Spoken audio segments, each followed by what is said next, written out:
Story with Binaca. सुनिए कहानी Binaca की जुबानी। लीजिए हाजिर है असामान्य रूप से जन्मे पौराणिक पात्रों की श्रृंखला में कर्ण और कौरवों के जन्म की कथा। कौरवों के जन्म की कथा कुछ इस प्रकार है। एक बार महर्षि वेदव्यास हस्तिनापुर पधारे। गांधारी ने उनकी बहुत सेवा की, जिससे प्रसन्न होकर उन्होंने गांधारी को वरदान मांगने को कहा। गांधारी ने अपने पति के समान ही 100 बलवान पुत्र होने का वर मांगा। समय पर गांधारी के गर्भ ठहरा, लेकिन वो 2 वर्ष तक पेट में रहा, जिससे गांधारी घबरा गई और घबराकर उसने अपना गर्भ गिरा दिया। उसके पेट से लोहे के समान एक मांसपिंड निकला। महर्षि वेदव्यास ने अपनी योग दृष्टि से ये सब देख लिया और वे तुरंत गांधारी के पास पहुंचे। तब गांधारी ने उन्हें वो मांस का पिंड दिखाया।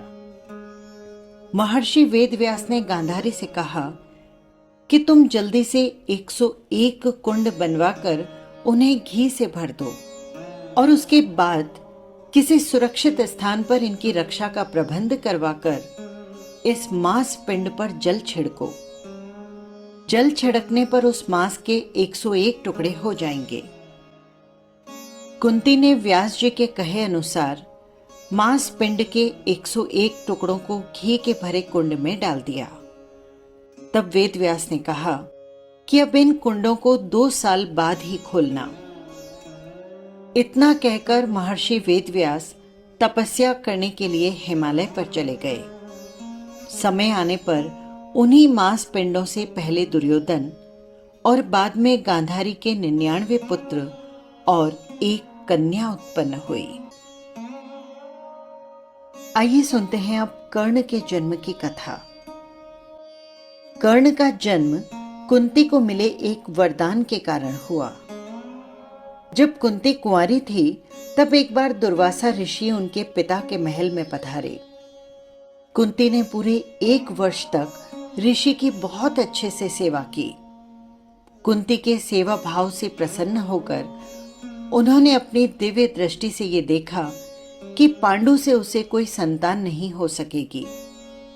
उन्होंने कुंती को ये वरदान दिया कि वो किसी भी देवता का स्मरण करके उनसे संतान उत्पन्न कर सकती है।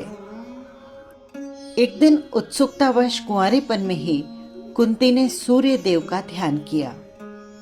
इससे सूर्य देव प्रकट हुए और उसे एक पुत्र दिया जो सूर्य के समान ही तेजस्वी था, और वो जन्म के साथ ही कवच और कुंडल लेकर उत्पन्न हुआ, जो कि उसके शरीर से चिपके हुए थे। चूंकि अभी भी कुंती अविवाहित थी, इसीलिए लोकलाज के डर से उसने अपने पुत्र को बक्से में रखा और गंगा जी में बहा दिया। ये थी बिना पिता के वीर्य या बिना माता के गर्भ में जन्मे पौराणिक पात्रों की कहानी। यदि आपको पसंद आई हो तो कमेंट बॉक्स में कमेंट जरूर कीजिएगा। फिर मिलेंगे किसी नई कथा या कहानी के साथ। नमस्कार।